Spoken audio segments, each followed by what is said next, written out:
Hmm. Nangyari dito? Ba't ang kalat? Nakapagwalis nga. Bayam. Dalhin ko lang to. Ayan, malinis na ah. Ay, hoy! Bata ka! Anong ginagawa mo? Bawal magwalis kapag may burol! Ay, sorry po. Ganun po ba yun? Sige po. Babalik ko na lang po. Sige po. Tensya na po. Teka lang. Tayo next time na lang. Pare, pare.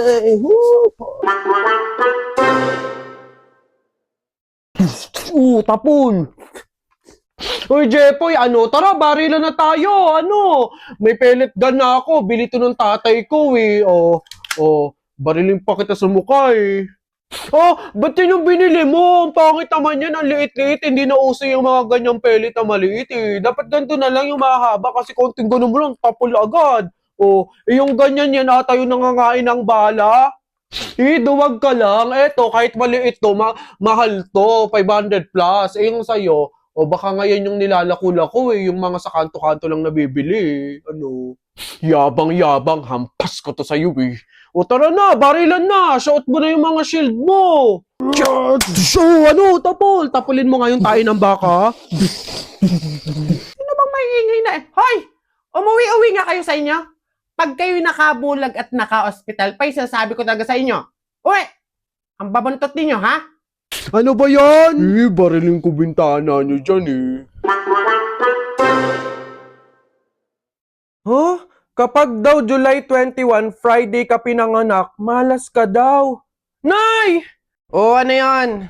May nabasa ko ditong post, sabi kapag daw July 21, Friday ka pinanganak, malas ka daw. Di ba yun yung birthday ko?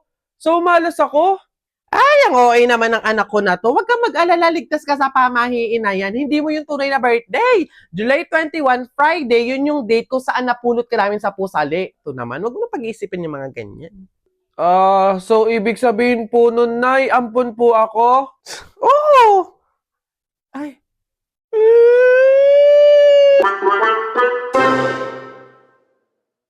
Anak, makinig ka, okay? Sumama ka na sa kanila. Susunod ako, anak. Promise ko sa'yo, mas gaganda yung buhay mo sa kanila. Sumama ka. Sige na. Kunin nyo na siya. Nak, etong tandaan mo. Hindi ako mawawala. Dadalawin kita. Kada linggo. Buwan-buwan, dadalawin kita. Sige na, kunin nyo na siya.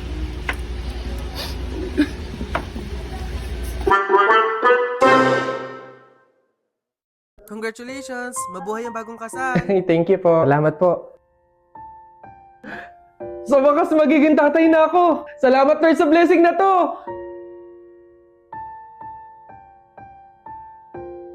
Mahal, andito na ako. Mahal, ano nangyari? Mahal, dalhin mo na ako sa ospital, mga anak na ata ako. Hala, sige mahal, kuhanin ko ng mga gamit. Mahal, ano nangyari? Mahal, sabi sa akin ng doktor, kinakailangan mo daw ma-CS agad. Nagka-pre-eclampsia at tumaas daw yung BP mo sa 150/100. In distress din daw yung bata. Lord, huwag niyo po muna akong kukunin. Madami pa po kaming pangarap mag-asawa. Mahal, wala tayong hindi kakayanin. Kumapit tayo sa Diyos para sa kambal. Mahal, kamusta? Sa awa ng Diyos, successful ang naging operasyon. Kamusta mga anak natin, mahal? Mahal, yung baby girl natin, maayos naman siya. Kaso si baby boy, nagka-infection eh. Pero sabi ng doktor, huwag daw mag-alala kasi madadaan naman daw sa gamutan. Kasalanan ko kung bakit ganito yung lagay ng anak natin, mahal. Mahal, may mga pangyayari talaga sa buhay natin na hindi maiiwasan. Kakayanin natin to. Mahal, salamat sa pag-alaga mo. Kahit masama pakiramdam ko at masakit ang ulo, lagi kang may biogesic para makatulong sa akin. Minsan gusto kong sumuko, pero kayo ng kambal ng lakas ko. Mahal, hindi ko kayo pababayaan.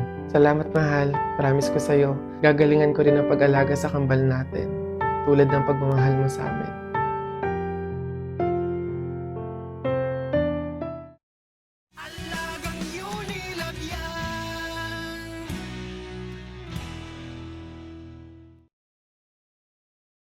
Wow!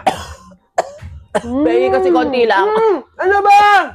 Nay, si ate oh, gusto kumain ng malamig. Ay, wag nung bibigyan ng graham at salad yan, ha? Inuubo yan. Jennifer, tatamaan ka talaga sa akin. Patay ka sa nanay mo. Ba yun eh, konti lang naman eh.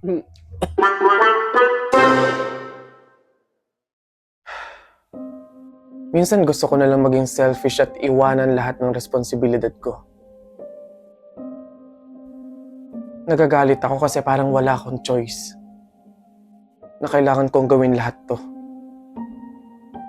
Kasi kailangan ko ng trabaho. Kasi wala kaming pera para sa pamilya ko. Kaya lahat, kahit na ayoko, lununukin ko na lang. Ang choice para lang sa may pera.